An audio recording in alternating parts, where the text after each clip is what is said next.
नमस्कार मित्रांनो, झी मराठी वाहिनीवर गेली 20 वर्ष अव्याहतपणे सुरू असलेल्या होम मिनिस्टर या कार्यक्रमाने नुकताच विराम घेतला आहे.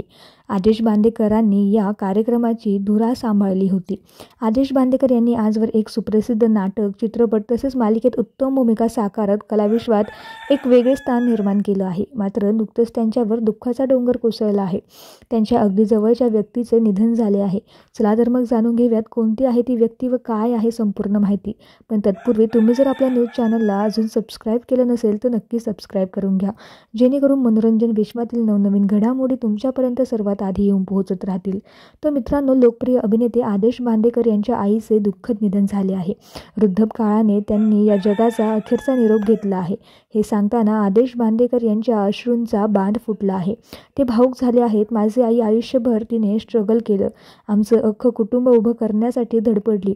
मी तिला सांगितलं पासपोर्ट काढ आणि हे वैभव बघायला आज ती नाही राहिली. पण तिची स्ट्रेंथ आहे, आज ती आहे असे त्यांनी सांगितले आहे. त्या दिवशी ती माझ्या मांडीवर डोकं ठेवून झोपली. मी तिला म्हटलं बडबड करायची नाही. तिने माझा हात हातात घेतला आणि मी हाक मारली. तिने डोळे उघडले आणि त्याच रात्री ती गेली, असे त्यांनी सांगितले. तर आपल्या चॅनलच्या परिवारातर्फे आदेश बांदेकर यांच्या आईला भावपूर्ण श्रद्धांजली.